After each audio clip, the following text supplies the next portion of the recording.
Next question अब आपके पास ये था कि इसके अंदर आपके पास एक कॉलेज दिया गया है, उसके अंदर 1500 स्टूडेंट्स हैं ऑन 20 जून 1995 तक। उसने ये कहा है कि अगर उसके अंदर नंबर ऑफ स्टूडेंट्स जो है वो इंक्रीज कर रहा है कंपाउंड रेट के हिसाब से 10% एवरी ईयर, और उसका जो कंपाउंड रेट है वो आपके पास क्या 10% है हर साल के लिए। What should be the number of the students in the college, के आपके पास नंबर ऑफ स्टूडेंट्स जो है वो कॉलेज के अंदर कितने होंगे ऑन द 20 जून 1965 तक, कि 1965 तक जो है what should be the number of the student, कि आपके पास कितने नंबर ऑफ स्टूडेंट्स जो हैं वो आपके पास होंगे इन 1965 तक आपके पास उस कॉलेज में। 1995 से लेके 1965 तक जो नंबर ऑफ ईयर्स आपके पास बनते हैं वो 10 ईयर्स बनते हैं। उन 10 ईयर्स में जो उसका कंपाउंड रेट है यानी कि परसेंटेज जो दी गई है वो भी आपके पास क्या है 10% के हिसाब से है।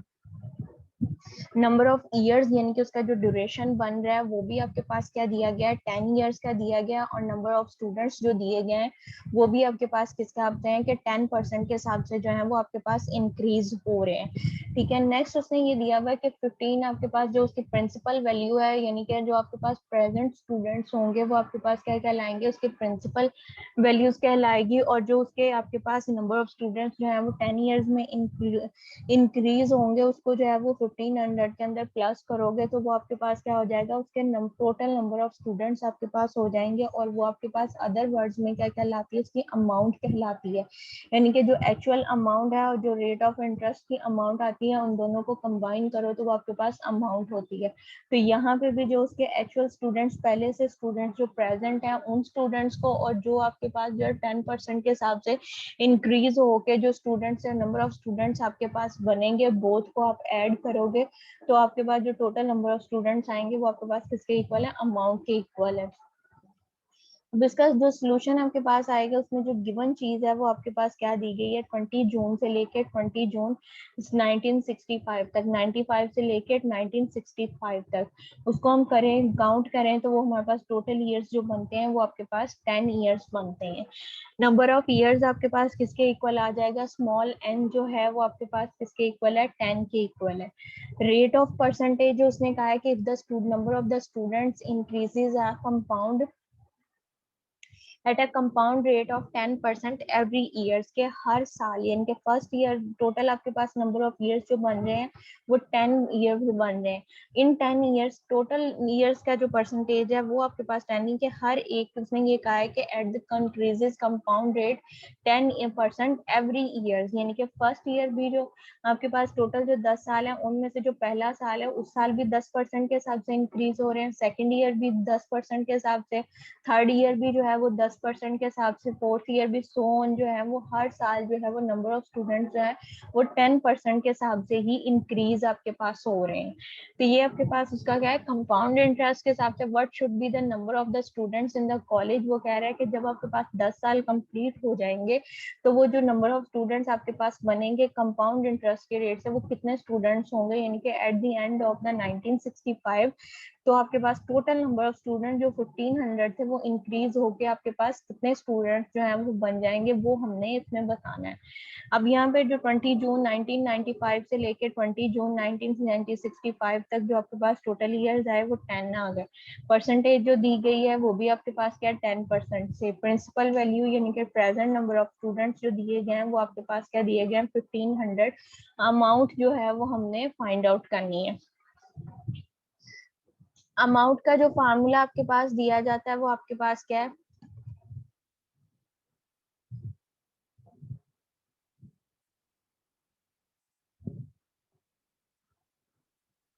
अमाउंट आपके पास A is equal to P into 1 + r की पावर n है। p की वैल्यू 1500 वो हमने पुट कर दी, r की वैल्यू 10 डिवाइडेड बाय 100 तो वो आपके पास क्या हो जाएगा 0.01। उसके अंदर जो है वो हमने 10 आपके पास दिया गया, आपके पास जो वैल्यूज दी गई हैं वो यूनिट्स के अंदर आपके पास जो दी गई है उसमें एक वैल्यू आपके पास कटिंग हो जाएगी तो 1.1 आपके पास होगा, 0.1 आपके पास आएगा, उसके अंदर 1 ऐड किया तो आपके पास जो वैल्यू है वो 1.1 हो जाएगी, और उसकी पावर n जो है यानी कि नंबर ऑफ ईयर्स जो दिया गया है वो भी आपके पास क्या दिया गया 10 दिया गया। अब ये आपने प्रीवियस क्वेश्चंस किए हैं कि एक्सपोनेंट की पावर जो आपके पास दी जाती है, अगर वो पावर जो है वो आपके पास ग्रेटर हो जाए, या आपके पास जो है वो वेरिएबल की पावर हो, अननोन हो, आपके जो पावर आपके पास दी जाए वो अननोन हो, तो हम क्या करते हैं, जो एक्सपोनेंट आपके पास इनके जो पावर दी जाती है उसको कोफिशिएंट में चेंज कर देते हैं। तो कोफिशिएंट में चेंज करने के लिए हम क्या करते हैं, बोथ साइड पे जो है वो लॉग अप्लाई करते हैं। तो यहाँ पे भी जब हमने लॉग अप्लाई किया है, तो जो इक्वेशन आपके पास बनेगी वो आपके पास क्या आ जाएगी, log of A is equal to log 1500 plus आपके पास 10 लॉग 1.1 आपके पास आ जाएगा। अब यहाँ पे आपके पास क्या है, log of A as it होगा, आपके पास 1500 का लॉग हमने लिया तो वो हमारे पास 3.1761 हो जाएगा। लॉग हमने 1.1 का लिया, उसकी जो वैल्यू आएगी उसको हमने 10 के साथ मल्टीप्लाई कर दिया, तो जो होल वैल्यू आपके पास बनती है वो आपके पास क्या आ जाएगा, 0.14। आपके पास इन दोनों को ऐड किया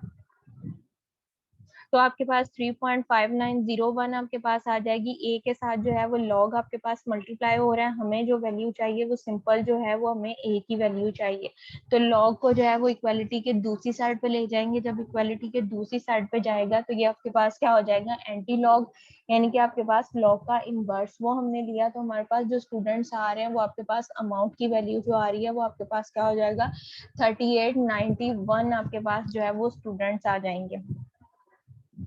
20 जून 1995 को जो है वो आपके पास नंबर ऑफ स्टूडेंट्स जो दिए गए थे वो 1500 थे। आफ्टर 10 इयर्स जो है वो आपके पास स्टूडेंट्स जो हैं वो 3891 आपके पास हो जाएंगे, यानी कि नंबर ऑफ स्टूडेंट्स जो हैं वो 2391 जो है वो आपके पास इंक्रीज हुए हैं। 15 इसके अंदर से अगर हम माइनस कर दें, 1500 को माइनस करें तो जो हमारे पास स्टूडेंट्स आते हैं वो आपके पास क्या 2391 आते हैं, यानी कि 10 ईयर में 10% के हिसाब से कंपाउंड रेट में जो नंबर ऑफ स्टूडेंट्स आपके पास इंक्रीज हुए हैं वो आपके पास 2391 जो स्टूडेंट्स हैं वो आपके पास इंक्रीज हुए हैं। तो वो इंक्रीज होकर जो प्रेजेंट अब आपके पास कॉलेज की तादाद हो गई है वो आपके पास क्या 3891 जो है वो आपके पास अब उसकी प्रेजेंट अमाउंट आपके पास हो गई है।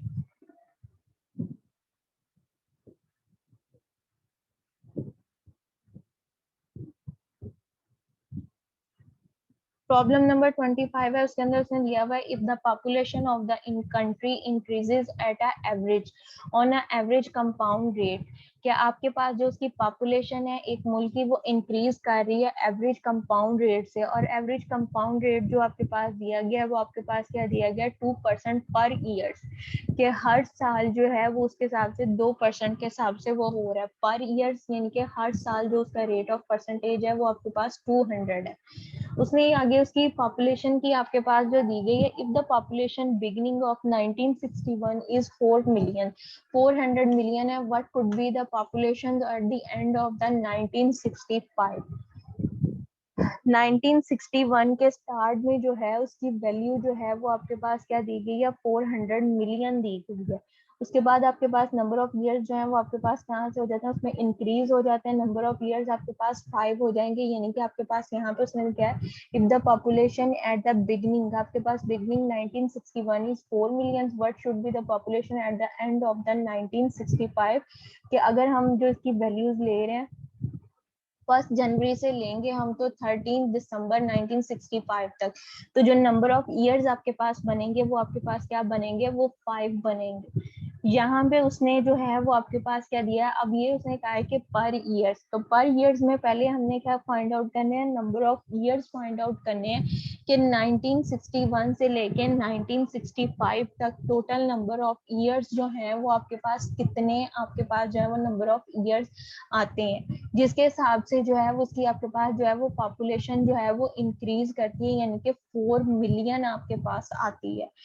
अब आपके पास यहाँ पे दिया गया उसने 10% जो 1 जून, यहाँ पे उसने 1 जून लिखा है, 1 जून नहीं आपके पास आएगा 1 जनवरी 1961 से लेके टिल आपके पास जो है वो 30 दिसंबर या 31 दिसंबर तक 1965 आपके पास वैल्यू क्या बनती है।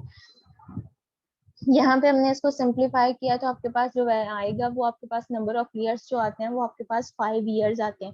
1961, 1962, 1963, 1964 और 1965। तो ये आपके पास टोटल नंबर ऑफ ईयर्स जो बनते हैं वो आपके पास क्या है 5 ईयर्स बनते हैं। इन 5 इयर्स के अंदर जो उसका रेट ऑफ परसेंटेज है वो आपके पास क्या है 2% दिया गया है एवरी ईयर्स के, हर साल जो उसकी परसेंटेज की आपके पास जो दी गई है रेट ऑफ परसेंटेज दिया गया है वो आपके पास क्या है 2% के हिसाब से जो है वो उसकी आबादी जो है वो इंक्रीज कर रही है। उसने ये कहा है कि अगर उसकी जो स्टार्टिंग वैल्यू है यानी कि उसका जो इनिशियल पॉइंट है वो आपके पास क्या हो 4 मिलियन हो, तो 4 मिलियन यहाँ पे आपके पास क्या होगा, इसमें 8 जीरो आपके पास आएंगे। ठीक है, ये आपके पास हो जाएगा 4 मिलियन यानी कि 4000 मिलियन आपके पास, तो वो आपके पास 400 मिलियन, तो यहाँ पे आपके पास क्या हो जाएगा 6 जीरो इसके अंदर आ जाएंगे। अब हमने उसने कहा है कि 5 इयर्स के अंदर 2% के हिसाब से उसकी आबादी जो है वो आपके पास कितनी होगी, वो जो उसकी आबादी आपके पास बनेगी वो हमने फाइंड आउट करनी है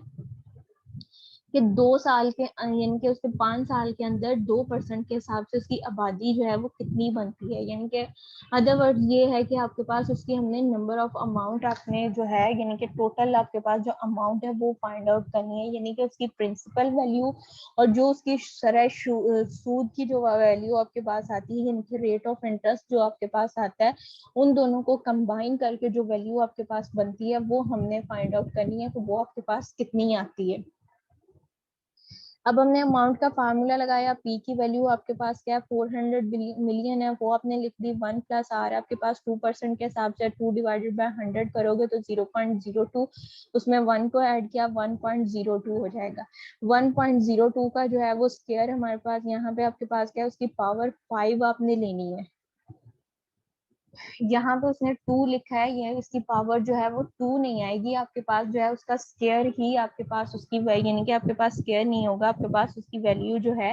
वो 1.05 की हमने जो है वो 5 पावर जो है वो आपने लेनी है। इसको 1.05 को 5 टाइम आप मल्टीप्लाई करोगे तो आपके पास जो वैल्यू बनेगी वो आपके पास यहाँ पे क्या आ जाएगा 1.1041 आपके पास आ जाएगा। अगर इसका स्क्वायर करो तो वो वैल्यू आपके पास 1.071 आती है। तो यहाँ पे हमने जो है 1.02 की पावर जो है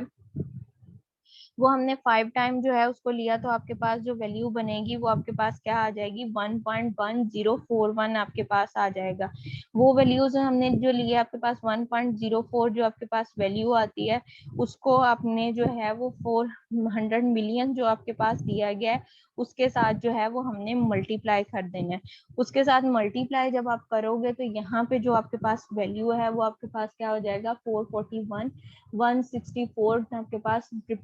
जो है वो टेट्रा जीरो ये आपके पास उसकी वैल्यू आ जाएगी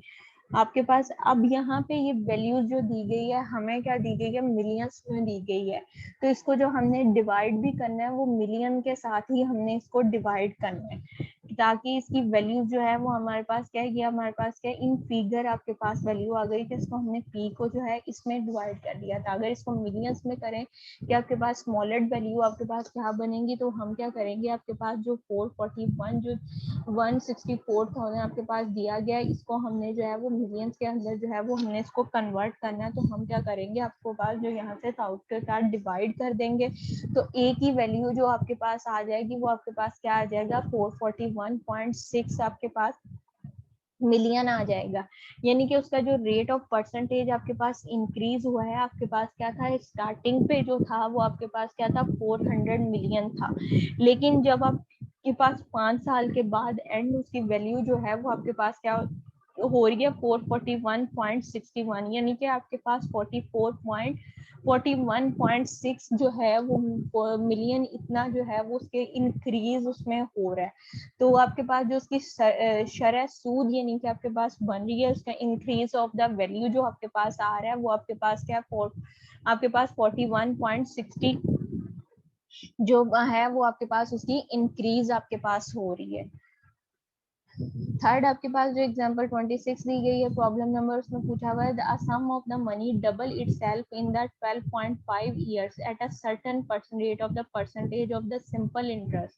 how long it will be take to the double itself at the same rate of the compound interest। इसके अंदर सिर्फ आपको जो है वो नंबर ऑफ ईयर्स जो है वो दिए गए हैं और उसने ये कहा है कि आपने जो है इसका आपने जो है वो जिस तरह से आपके पास सिंपल इंटरेस्ट के अंदर लास्ट पे आपके पास जो है वो क्वेश्चंस दिए गया था, जिसके अंदर सिर्फ आपको जो है वो ईयर्स दे दिए गए थे, उस ईयर्स के हिसाब से जो है वो आपको और कंडीशंस दे दी गई थी, उन कंडीशंस को और ईयर्स को जो है वो आपने यूटिलाइज करके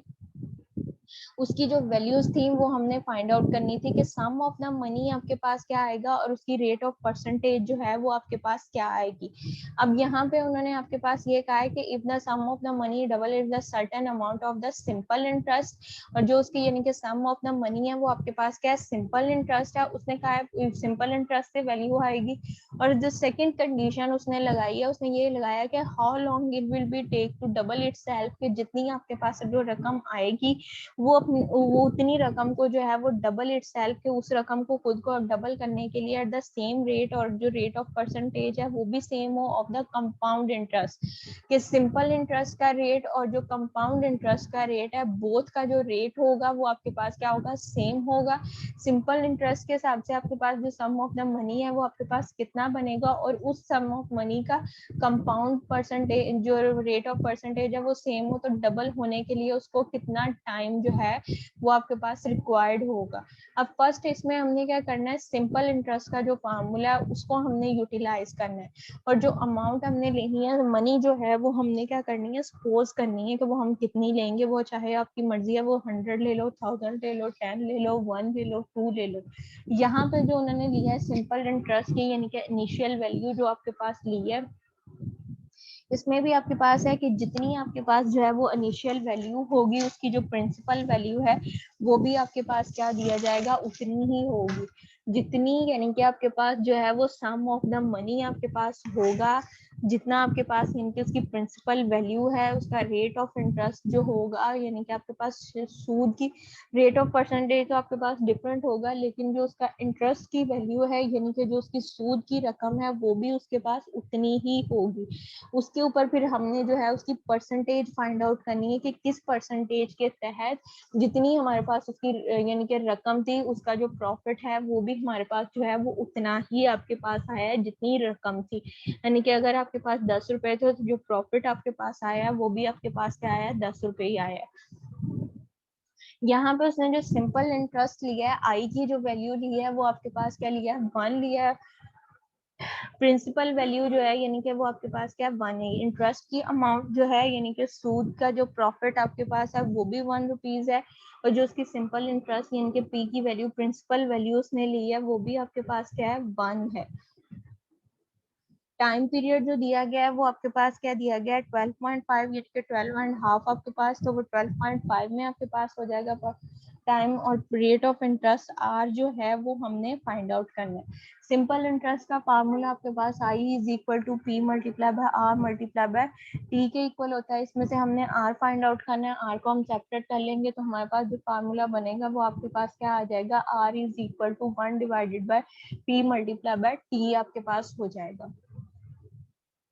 पी मल्टीप्लाई बाय टी आपके पास है, इसको हमने सॉल्व किया तो हमारे पास ये क्या हो जाएगा, अगर 12.5 इसको लिख लो, यहाँ अगर डेसिमल में लिखना है तो 12.5 हो जाएगा। अगर फ्रैक्शन में हमने इसको करना है तो 12 को 2 से मल्टीप्लाई किया, 24 उसमें 1 प्लस किया तो हमारे पास क्या हो जाएगा 25/2 आपके पास। और ये जो आपके पास फ्रैक्शन दी गई है ये आपके पास कंपाउंड फ्रैक्शन दी गई है, अगर इसको सिंपल हमने यानी कि इम्प्रॉपर फ्रैक्शन में कन्वर्ट करना है तो वो आपके पास क्या हो जाएगा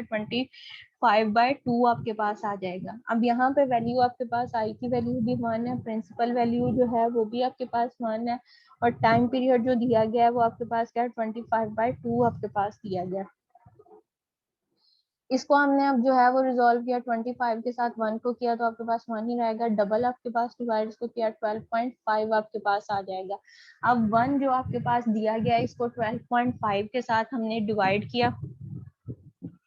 1 डिवाइडेड बाय आप करोगे 12.5 तो आपके पास जो वैल्यू बनेगी वो आपके पास 0.0 आ जाएगा। अब 0.08 जो आई है वैल्यू, ये आपके पास क्या आर की वैल्यू आई है। हमें वैल्यू किस में चाहिए, परसेंटेज में चाहिए, यानी कि उसका रेट ऑफ इंटरेस्ट जो है वो हमने निकालना है कि वो हमारे पास जो है उसकी परसेंटेज की जो वैल्यू है वो आपके पास कितनी होगी।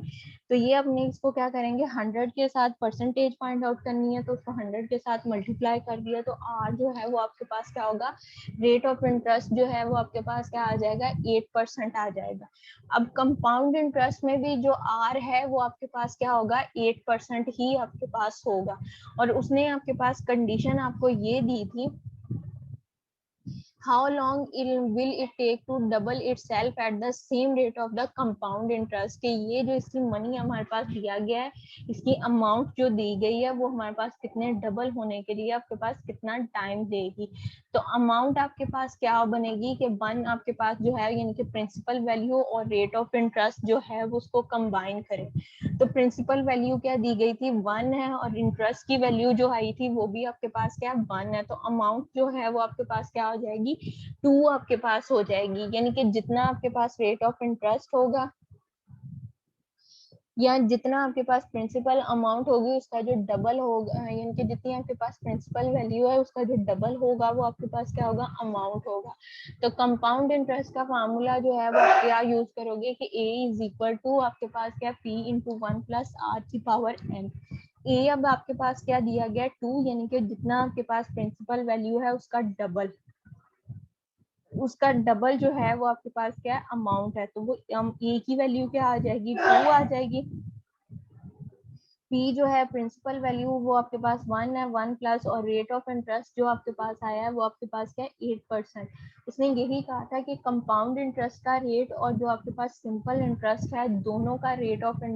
आपके पास जो रेट ऑफ इंटरेस्ट है वो कंपाउंड का और सिंपल इंटरेस्ट का वो सेम होगा। तो आपके पास वो उतना कितना टाइम पीरियड जो है वो आपके पास रिक्वायर्ड होगा कंपाउंड इंटरेस्ट के अंदर उस मनी को जो है वो डबल करने के लिए, यानी कि टाइम पीरियड हमने फाइंड आउट करना है। कम अब यहाँ पे 8% है तो 8 डिवाइड बाय 100 तो 0.8, उसमें 1 को प्लस किया 1.08 की पावर n आपके पास, यानी कि टाइम पीरियड जो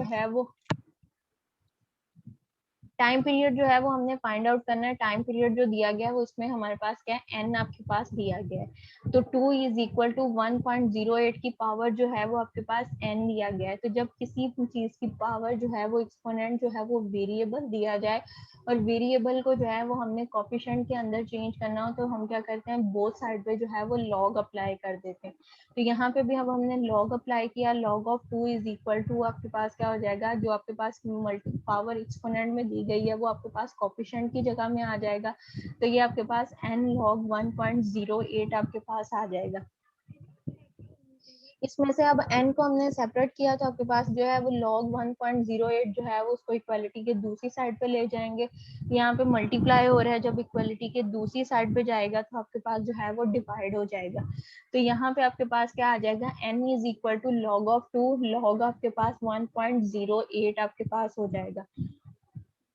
log 2 की वैल्यू जो आ रही है वो आपके पास क्या है 0.3010 आ रही है, और log आपके पास 1.08 की वैल्यू जो है वो आपके पास 0.0334 आपके पास आ रही है। इसको हमने जब डिवाइड किया है 0 से कैंसिल आउट हो जाएगा। 30110 को जब हमने 0.334 से डिवाइड किया तो नंबर ऑफ ईयर्स जो आपके पास आ रहे हैं वो 9 ईयर्स आ जाएंगे। यानी कि जितनी आपके पास वैल्यू जो है उसकी प्रिंसिपल वैल्यू है उसको डबल करने के लिए कंपाउंड इंटरेस्ट में जो है 8% रेट के हिसाब से जो उसको टाइम पीरियड रिक्वायर है वो 9 ईयर्स जो है वो आपके पास रिक्वायर है कि 9 ईयर्स में उसकी वैल्यू जो है वो आपके पास डबल हो जाएगी। नेक्स्ट आपके पास प्रॉब्लम नंबर 27 जो दिया गया है इसके अंदर उसने आपके पास कहा है the difference between the simple and the compound interest on the certain sum is आपके पास जो है वो 2.50 दिया गया for the 2 years at the percentage of the 5%, find the sum. उसने जो डिफरेंस है पीछे हमने एग्जांपल की थी उसके अंदर जो है वो हमने उसकी अमाउंट भी खुद से सपोज की थी और उस अमाउंट के ऊपर जो है वो हमने सिंपल इंटरेस्ट और कंपाउंड इंटरेस्ट जो है वो हमने फाइंड आउट किया था। ठीक है, वो हमने फिर उसके बाद जो था वो हमने अमाउंट ली थी कि आपके पास अगर 137 अमाउंट दी गई है तो उसके ऊपर जो रेट ऑफ इंटरेस्ट होगा वो आपके पास कितना उसकी वैल्यू बनेगी। तो यहाँ पे उसने क्या किया है कि the difference between the simple interest and the compound interest on the certain सम, कि आपके पास जो है कुछ आपके पास सर्टन सम किसी एक वैल्यू के ऊपर जो उसका सिंपल इंटरेस्ट और कंपाउंड इंटरेस्ट बनता है वो उसने यहाँ पे हमें दे दिया है। वो हमें क्या दिया गया है 2.50, और ये आपके पास जो उसने इंटरेस्ट दिया है 2.50 2 ईयर्स के लिए, और उसका जो रेट ऑफ परसेंटेज है वो हमारे पास 5% दिया गया। फाइंड द सम, हमने सम फाइंड आउट करना है कि किस आपके पास, यानी कि उसकी प्रिंसिपल वैल्यू क्या आपके पास बनती है, जिसके ऊपर जो हमारे पास उसका जो डिफरेंस आया है सिंपल इंटरेस्ट का और कंपाउंड इंटरेस्ट का, वो हमारे पास क्या है। तो यहाँ पे हम क्या करेंगे, सपोज हमने किया मनी, हमने सपोज कर लिया, सपोज द सम वो हमने क्या कर लिया 100 कर लिया। तो उसके ऊपर सिंपल इंटरेस्ट हमने क्या लिया, P multiply by N multiply by R। N आपके पास जो दिया गया है वो 2 है, आर जो दिया गया है वो 5% दिया गया, प्रिंसिपल अमाउंट जो हमने सपोज किया है वो 100 की है। इसको सिंप्लीफाई किया तो हमारे पास क्या आ जाएगा, 10 आ जाएगा। अब इसी तरह से हमने कंपाउंड इंटरेस्ट है वो हमने फाइंड आउट किया, तो कंपाउंड इंटरेस्ट में आपके पास अमाउंट का formula A is equal to P into 1 plus R की पावर एन। उसको हमने सिंप्लीफाई किया तो हमारे पास जो वैल्यू आपके पास आ रही है कंपाउंड इंटरेस्ट की वो 10.25 आपके पास आ रही है। उन दोनों का हमने डिफरेंस किया तो 0.25 जो है वो हमारे पास वैल्यू आ जाएगी। अब यहाँ पे जो वैल्यू दी गई है वो हमारे पास क्या है 25 आपके पास दी गई है 2.50, और यहाँ पे जो वैल्यू आ रही है वो आपके पास क्या है 0.25 आपके पास आ रही है। उसने ये कहा है इफ द डिफरेंस, अगर उन दोनों का डिफरेंस 0.25 हो तो उसका जो सम ऑफ द मनी है वो हमारे पास 100 है। लेकिन अगर उसका जो डिफरेंस है वो आपके पास 2.50 हो, देन आपके पास सम ऑफ द मनी जो है वो आपके पास कितना होगा। तो उसके लिए जो हमने सपोज की है रकम वो, और जो हमने उसका डिफरेंस लिया है सपोज करके वैल्यू का, वो वैल्यू हमने लेनी है। दोनों वैल्यूज को लेके जो है वो 2.50 जो आपके पास वैल्यू दी गई है उसके साथ हमने इसको मल्टीप्लाई किया। मल्टीप्लाई करने के बाद जो हमारे पास आंसर आ रहा है वो आपके पास क्या आ रहा है 1000 जो है वो आपके पास इसका आंसर आ जाएगा।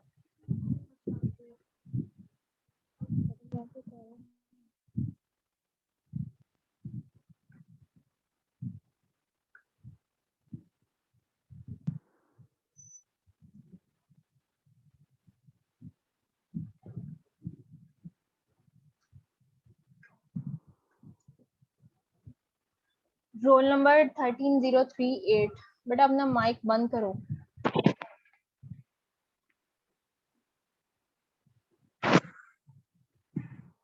रोल नंबर 38 बेटा अपना माइक बंद करें।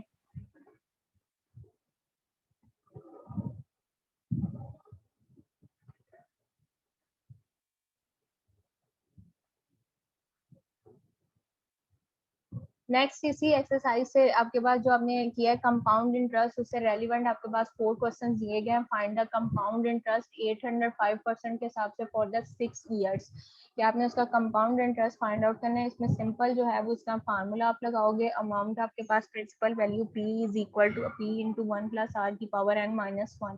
वो फार्मूला लगाओगे और इसका सिंपल कंपाउंड इंटरेस्ट जो है वो आप फाइंड आउट कर लोगे। सेकंड क्वेश्चन है उसमें कहा है कि find the compound interest 600 rupees for the 6.5 years, यानी कि 6.5 ईयर्स के लिए, और आपके पास रेट ऑफ परसेंटेज जो दिया गया वो 2.5% के हिसाब से दिया गया। थर्ड आपके पास क्या, what sum will be the amount, इसके उन्होंने पूछा कि R the 7000 in the 4 years of the 6% compound interest. यहाँ पे उन्होंने आपके पास क्या दे दी गई है, अमाउंट की वैल्यू जो है वो आपको दे दी गई है 7000 4 ईयर में, और रेट ऑफ परसेंटेज जो है वो 6% दिया गया है। इसमें से जो उसकी प्रिंसिपल वैल्यू है वो आपने फाइंड आउट करनी है कि प्रिंसिपल वैल्यू जो है वो आपके पास कितनी बनती है। फोर्थ क्वेश्चन है in what sum time of the will be the 2200 amount to the 2600 at the 4% के हिसाब से कंपाउंड इंटरेस्ट उसका आपके पास क्या बनेगा, ये आपने बोले फाइंड आउट करना है। एक प्रीवियस आपको लोगों को मैंने असाइनमेंट दी थी जो फॉर इसकी एग्जांपल सिंपल इंटरेस्ट से रेलिवेंट क्वेश्चंस थे वो, और ये वाली जो दोनों असाइनमेंट है। सेकंड आपके पास ये वाले 4 क्वेश्चंस हैं, ये आपके पोर्टल पे जो है वो मैं अपलोड कर दूंगी। आप लोगों ने असाइनमेंट करके वो उसका टाइम होगा, आपने उसके ऊपर ही इसको अपलोड करना है। क्लियर है?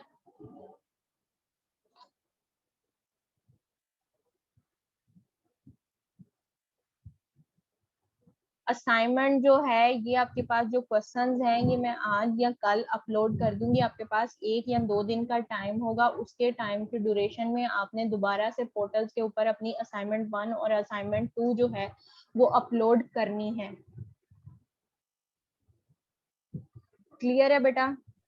जी मैम, ओके।